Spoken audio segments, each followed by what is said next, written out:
Continuamos el estudio del Salmo 5 y hoy vamos a estudiar los versículos 4 al 6 bajo el título La actitud de Dios hacia los malos. Sabemos que Dios es luz, pero el mundo está sumido en las tinieblas, ¿no es cierto? Y entre la luz y las tinieblas no puede haber comunión, como dice el apóstol Pablo. Vamos a leer ahora lo que David escribe frente a la actitud de Dios a los malos, recordando que en los primeros 3 versículos David se ha propuesto orar al Señor porque él está siendo atacado por estas personas. Y en eso David se pone a pensar, voy a orar a Dios. ¿Qué es lo que Dios siente y piensa de las personas malas en este mundo? Escuchemos la palabra de Dios. Salmo 5, versículo 4. David dice, porque tú no eres un Dios que se complace en la maldad. El malo no habitará junto a ti. Los insensatos no estarán delante de tus ojos. Aborreces a todos los que hacen iniquidad. Destruirás a los que hablan mentira. Al hombre sanguinario y engañador abominará Jehová. Palabras fuertes, por cierto. Empecemos comparando el relato que acabamos de leer con el Salmo número 1 y en particular el versículo 1. Dice, bienaventurado el varón que no anduvo en consejo de malos, ni estuvo en camino de pecadores, ni en silla de escarnecedores se ha sentado.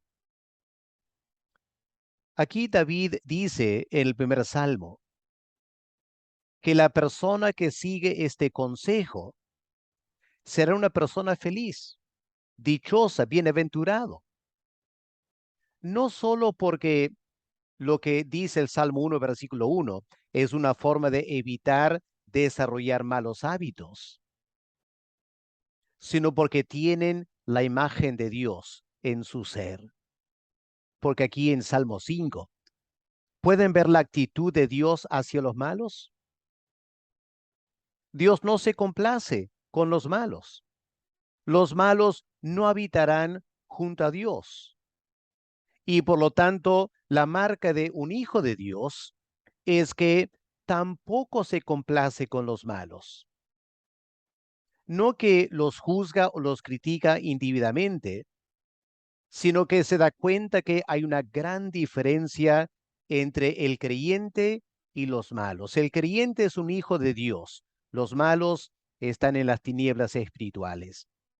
Y aunque debemos amarlos y compartir el evangelio con ellos, vamos a tener cierto cuidado del tiempo que pasamos con ellos, porque nuestro Padre Celestial tiene una actitud muy particular hacia las personas que viven en rebeldía espiritual. Lo que notamos aquí en estos versículos es una radiografía del ser humano. Hoy en día ustedes saben que hay mucha gente que critica la Biblia, ¿no es cierto? ¿Cuánta gente dice que la Biblia es un libro anticuado? ¿Cómo es posible que estás leyendo un libro de hace 3.000 años, 2.000 años? Es ilógico, dice la sociedad hoy en día, basar tu vida en un libro tan antiguo.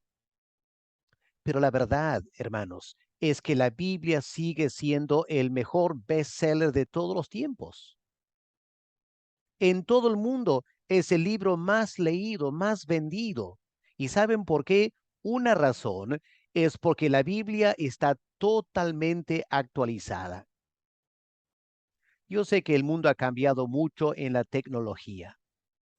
Vivimos en la edad cibernética, de la inteligencia artificial, pero el ser humano no ha cambiado en absoluto. Hoy en día hay demasiado optimismo, una actitud muy ingenua hacia el ser humano. La Biblia es mucho más realista. Presenta la raza humana tal como es. Y hoy en día lo vemos en cada noticiero que escuchamos. En primer lugar, lo que estos versículos dicen es que el ser humano es malo y hace maldad. Versículo 4. Ahí están las palabras. Dios no se complace con el que hace maldad y el malo no habitará junto a él. Ahora, las personas no solo son malas, sino que no piensan bien. El versículo 5 habla de los insensatos. ¿Y cuánta gente hoy en día es tremendamente insensata en su forma de vivir? Aquí la palabra en hebreo significa se exaltan a sí mismos, se glorían. En este caso, se vanaglorían. Y aquí está la gran insensatez del ser humano. Se jacta de grandes cosas, que el ser humano es capaz de hacer grandes cosas, que puede enviar el hombre a la luna, puede enviar satélites al espacio. Pero ¿saben qué? El ser humano no puede evitar la guerra en Ucrania. El ser humano no puede evitar guerras en África y el Medio Oriente. El ser humano no puede detener feminicidios. El ser humano no puede detener la trata de personas. El ser humano, en resumidas palabras, no puede detener el infierno de muchas sociedades en este mundo. Y la Biblia lo avisó hace más de 2000 años. El ser humano es insensato. Se vanagloria de tantas cosas que jamás lo puede cumplir. Por eso otras versiones de la Biblia traducen el versículo 5, los que se ensalzan a sí mismos, o los orgullosos, o los altivos. No es simplemente personas insensatas intelectualmente, son personas insensatas por su orgullo y su altivez. Pero continuemos con esta realista radiografía del ser humano.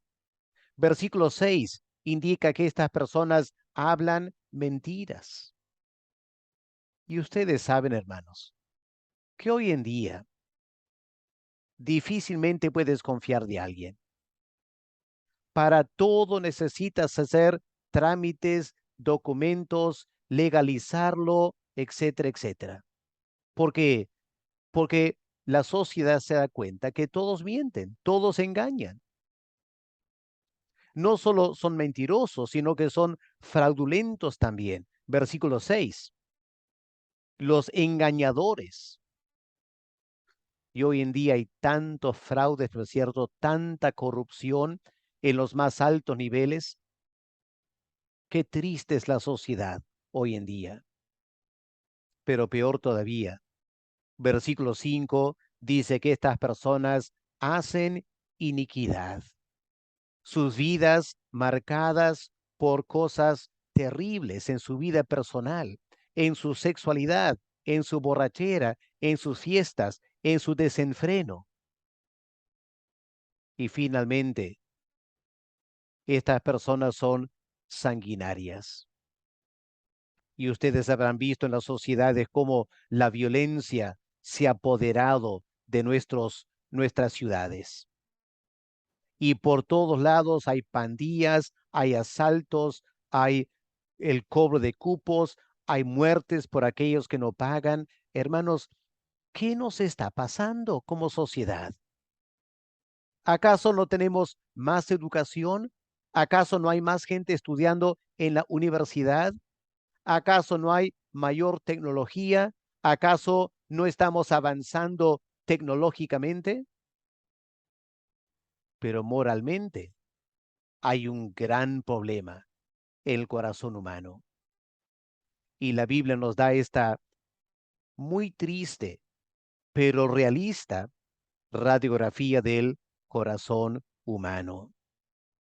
Ahora, la pregunta es, ¿qué hace Dios frente a todo esto? ¿Se han puesto a pensar? Dios mirando desde el cielo a una sociedad liderada por políticos corruptos, que todos mienten y engañan y estafan a los demás y a la ciudadanía? ¿Qué piensa Dios de tanta violencia en las calles, asaltos, robos al acecho, asesinatos? Esta es la pregunta, ¿no es cierto? Hoy en día a veces preguntamos a las personas, ¿crees en Dios? La pregunta hay que dirigirla a Dios y preguntarle a Dios, ¿crees en los seres humanos? ¿Qué piensa Dios de los seres humanos? Bueno, David lo contesta claramente en versículo 4, ¿no es cierto? Tú no eres un Dios que se complace en la maldad. Hoy en día es muy popular escuchar a las personas decir, ¿sabes qué? Dios es amor y Él acepta a todos. Dios no juzga a nadie, Él ama y acepta a todos por igual. Bueno, no sé de qué Dios están hablando, pero no es el Dios de la Biblia. No es el Dios que David conocía. Porque David dice claramente, tú no eres esa clase de Dios que se complace en la maldad. Dios no se deleita en la maldad, no le genera nada de placer en la maldad.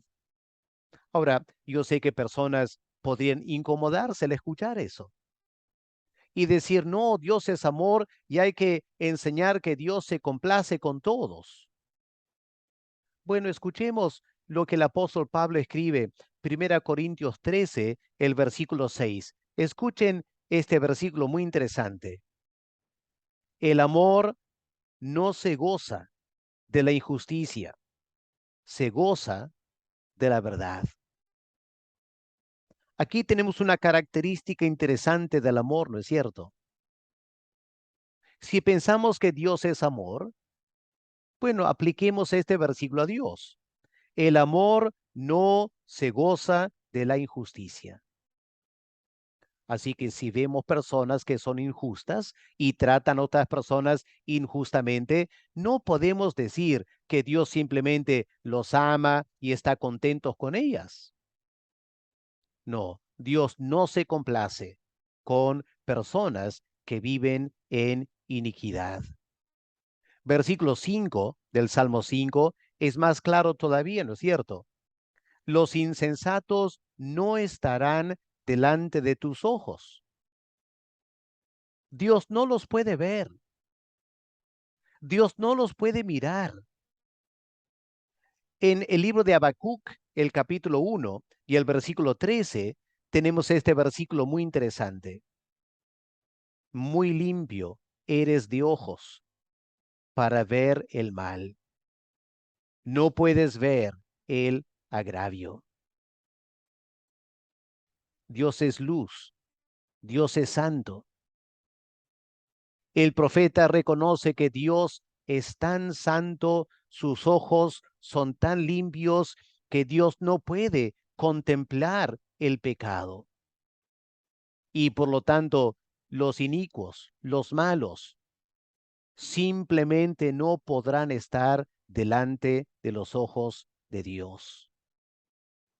Versículo 5b aclara más todavía. Aborreces a todos los que hacen iniquidad. Hermanos, aquí la Biblia habla con total claridad. Yo sé que Dios es amor. Yo sé que Dios quiere perdonarnos. Dios quiere transformar nuestras vidas. Pero tenemos que ser honestos. Cuando personas se abusan de otros, maltratan a otros, roban, estafan, mienten, engañan, se creen gran cosa, Dios los mira y hay esta reacción en Dios de aborrecer personas que viven y se comportan de esa manera.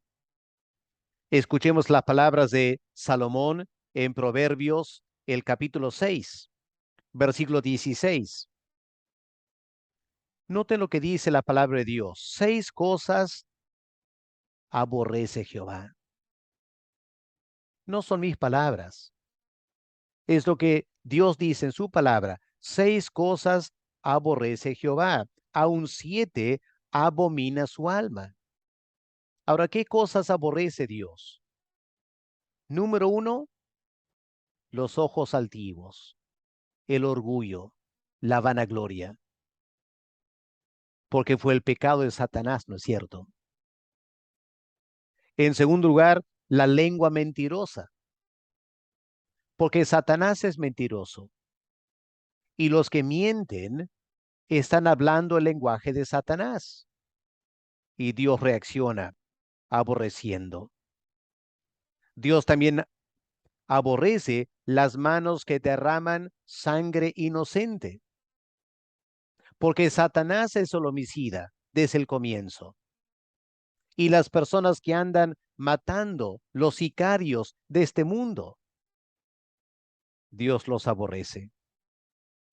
El corazón que maquina pensamientos inicuos, los pies presurosos para correr el mal, el testigo falso que habla mentiras, el que siembra discordia entre hermanos. Estas son las cosas que Dios aborrece. Obviamente, si una persona reconoce que está haciendo estas cosas y se siente mal por hacerlas y se acerca a Dios buscando el perdón, obviamente Dios le va a perdonar. Pero mientras insiste tercamente en comportarse de esta manera, Dios reacciona aborreciendo las personas que viven así. El versículo 4 dice, y se entiende, ¿no? Si Dios aborrece a alguien, esa persona no habitará junto a Dios, ¿no es cierto? Como dice el versículo 4, el malo no habitará junto a ti. A veces pensamos que Dios tiene que aceptar a todos por igual. En un sentido es cierto, pero en otro sentido no. ¿Acaso cuando tú vas de vacaciones no escoges un hotel donde quedar? Y tú tendrás ciertos criterios para el hotel donde quieres quedar. No vas a quedar en cualquier hotel. De repente, un hotel muy barato en una parte de la ciudad malolienta, donde hay gente de mal vivir y hasta el hotel se presta para mucho pecado. De repente, no vas a ir a quedar en ese hotel, ¿no es cierto? Porque algo en ti reacciona contra todas las características de ese hotel. ¿Y acaso Dios no es así también? Escuchemos Isaías 57, el versículo 15.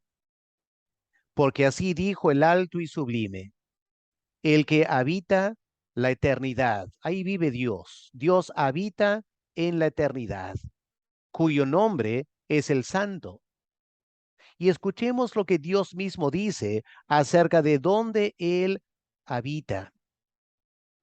Yo habito en la altura y la santidad, y con el quebrantado y humilde de espíritu. Qué interesante esas dos características, ¿no? Dios habita con el quebrantado de espíritu. La persona cuando es confrontada por Dios con sus pecados, se quebranta delante de Dios y reconoce su pecado. Dios viene a vivir en el corazón de la persona. El hijo pródigo encontró que su padre lo estaba esperando cuando él volvió a la casa quebrantado. Cuando volvió quebrantado, el padre lo abraza, lo invita a la casa, hace fiesta. Eso es lo que Dios hace cuando una persona se quebranta delante de él. Pero cuando no hay quebranto, cuando hay altivez, cuando hay terquedad, cuando hay una insistencia en pecar y pecar y pecar, Dios no se va a acercar a esa persona y no permitirá que esa persona habite junto a él. En versículo 6 del Salmo 5, dice también David que hay ciertas cosas que Dios abomina. Dios abomina al hombre sanguinario y al engañador. Hermanos, antes que alguien se moleste ahora pensando, pero Dios no abomina a nadie, Dios ama a todos. Hermanos, la Biblia nos indica que hasta nosotros, como seres humanos, a veces tenemos ese sentir de abominar, aunque suena fuerte la palabra, ¿no es cierto? Miren Salmo 119 y el versículo 163. La mentira aborrezco y abomino. Hay muchas personas que en una sociedad tan mentirosa y tan engañador, hay personas que dicen, mira, yo voy a estar contigo mientras tú me dices la verdad. El día que tú me mientes, la relación va a cambiar por completo. La persona, ¿por qué dice eso? Porque esa persona abomina la mentira, rechaza por completo la mentira y no quiere vivir con una persona mentirosa. Ahora, si nosotros somos así, ¿cuánto más lo será Dios? Y finalmente David dice, Dios destruirá a las personas que insisten en vivir en el pecado y la maldad y maltratan a las personas inocentes que lo rodean, mintiendo y estafando y siendo sanguinarios. Si no cambian, dice David, Dios destruirá a esas personas. Aquí el versículo 6, destruirás a los que hablan mentira. Ahora, si miramos un momento en Éxodo, el capítulo 10, recordemos lo que pasó con Egipto. Cuando Dios ordenó al faraón, deja mi pueblo ir. Y el faraón no quiso obedecer a Dios. El faraón se estaba rebelando contra Dios. Y Dios le da la oportunidad de arrepentirse. Envía una plaga para mostrar al faraón que Dios tiene poder y está en serio. Pero ante la primera plaga, el faraón continúa. Y la segunda plaga y la tercera plaga. Y el faraón era tan terco en su desobediencia que al final escuchen lo que sus mismos consejeros le dicen en Éxodo 10 y el versículo 7. Entonces los siervos de Faraón le dijeron, ¿hasta cuándo será este hombre, Moisés, un lazo para nosotros? Deja ir a estos hombres, los hijos de Israel, para que sirvan a Jehová tu Dios. Y noten estas palabras. ¿Acaso no sabes todavía que Egipto está ya destruido? ¡Qué terrible! La gran potencia, el gran imperio de Egipto, destruido, porque se pusieron malos, rebeldes contra Dios. Y Dios les dio muchas oportunidades para cambiar y al final no quisieron cambiar y Dios terminó destruyendo la tierra de Egipto. Por eso en el Salmo 2, en el Salmo 1 en primer lugar, en el Salmo 1, la advertencia al malo, si tú sigues en tu maldad, vas a perecer en el juicio, no te podrás levantar en el día del juicio. Y en el Salmo 2, David recomienda a los reyes y a los líderes de las naciones honrar al Hijo para que su ira no se levante y destruya a los pecadores que se rebelan contra él. Así que la Biblia nos presenta, esta es la reacción de un Dios santo contra el pecado. Yo sé que no es nada agradable escuchar esto. Yo sé que hoy en día hay mucha gente que se molesta mucho cuando nos atrevemos a dejar notar lo que la Biblia enseña. Y no es que Dios sea malo. Él nos habla para que cambiemos.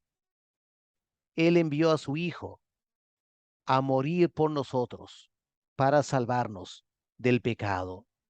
Cuán importante es tomar en serio las advertencias de Dios. Hermanos, yo miro al mundo hoy en día y me da mucho temor. El mundo está yendo de mal en peor. Y lo que acabamos de estudiar en esta oportunidad es una tremenda advertencia al mundo en que vivimos, marcado por la corrupción, la violencia, el engaño y la maldad. La pregunta, hermanos, es, ¿cómo esperamos que las cosas mejoren? ¿Por qué nos va a ayudar Dios? Si el ser humano no quiere reconocer lo que hace, ¿por qué nos va a ayudar Dios? Y pensemos en el ministerio de Juan el Bautista. Cuando él empezó su ministerio, el pueblo de Israel estaba lejos de Dios. Había toda clase de mentira, engaño, fraude, había gente sanguinaria, igual que lo que hemos leído ahora. Y el mensaje de Juan era el siguiente: si ustedes quieren ver el reino de Dios, si quiere que el Mesías venga, tenemos que arrepentirnos, tenemos que bautizarnos, tenemos que limpiarnos del pecado. Lo hermoso fue que miles de personas, compungidas en sus corazones, reconociendo que lo que Juan decía era absolutamente cierto, salieron de las ciudades y fueron al río Jordán para ser bautizados. Se dio un tremendo despertar espiritual. ¿Y qué pasó? El Mesías aparece. ¿Y el Mesías qué hizo? Anduvo por toda la tierra sanando a los leprosos, a los ciegos, a los cojos, a los mancos. ¿Se imaginan cuántos miles de familias bendecidas por el ministerio del Señor Jesús?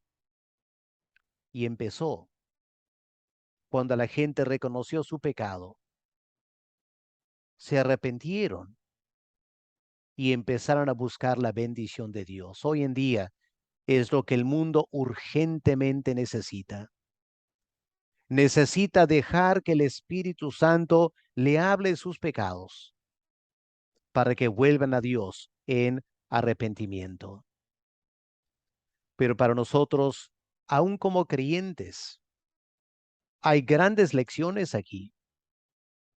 En primer lugar, hermanos, si queremos disfrutar una comunión íntima con Dios, tenemos que apartarnos de la maldad. Hay muchos creyentes que dicen, pastor, yo no siento que Dios está muy cerca de mí. Y uno se pregunta, ¿qué clase de vida, qué clase de pensamiento tendrá esa persona?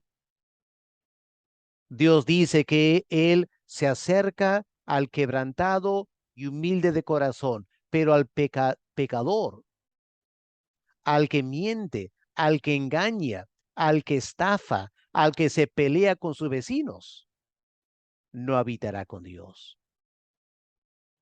¿Cómo podemos sentir la presencia de Dios mientras haya pecado en nuestras vidas? En segundo lugar, si queremos que Dios vele por nuestras vidas, tenemos que vivir en santidad.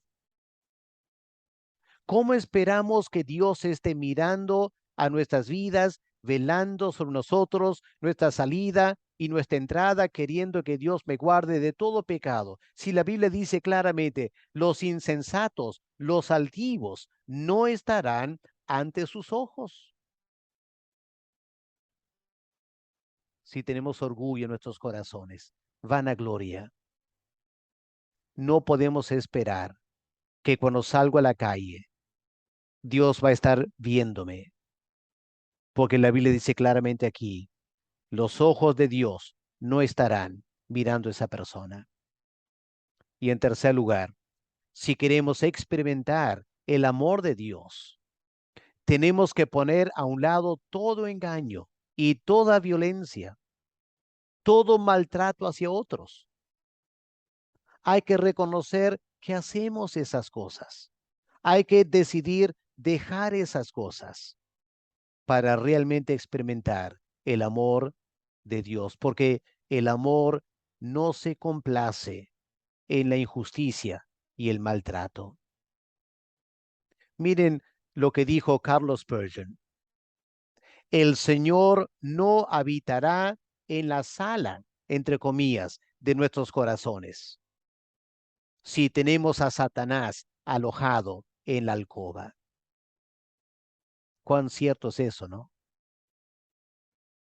A veces nos gustaría tener a Dios en cierta parte de mi vida, en mi negocio, digamos, o en mis estudios. Ahí sí quiero que Dios esté conmigo, me ayude, me dé la mano, me prospere. Pero en otra parte de mi vida, Satanás está bien afincado.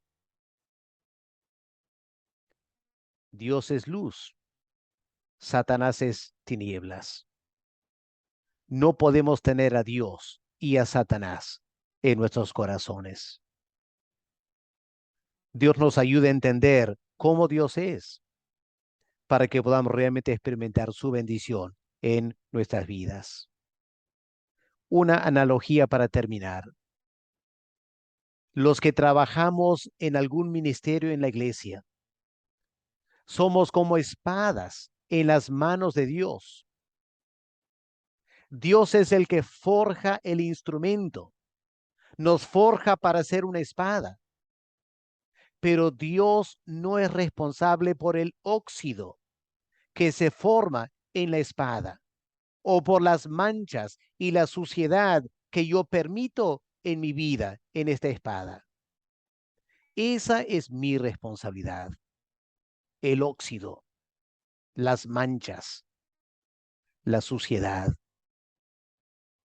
Hermanos, Dios nos ayude a ser instrumentos limpios en las manos de Dios, para que podamos servirle, que podamos ser útil en la obra del Señor, que la bendición de Dios esté sobre nosotros. Y hermanos, aprendamos del Salmo 5, que el Señor nos ayude a entender cuál es su actitud hacia el pecado. Vamos a orar. Padre, quizás lo que hemos escuchado esta noche nos incomoda, nos molesta quizá. No queremos pensar que Dios es así. Pero Padre, la verdad es que tú no cambias. Y aunque el ser humano quisiera que Dios sea diferente, aquí tenemos una revelación de quién tú eres. Padre, quiero pedir que tú nos ayudes a tomar en serio tu palabra, que la apliquemos a nuestras vidas. Padre, tú anhelas manifestarte en nuestras vidas. Tú quieres bendecirnos. Tú quieres hacernos sentir tu presencia, tu poder en nuestras vidas. Pero mientras hay pecado, no lo puedes hacer. Así que, Padre, enséñanos a limpiarnos de toda maldad para que podamos disfrutar tu presencia en nuestras vidas. En el nombre del Señor Jesús te lo pedimos. Amén. Amén. Que Dios le bendiga, hermanos, y nos veremos en el siguiente estudio del Salmo 5.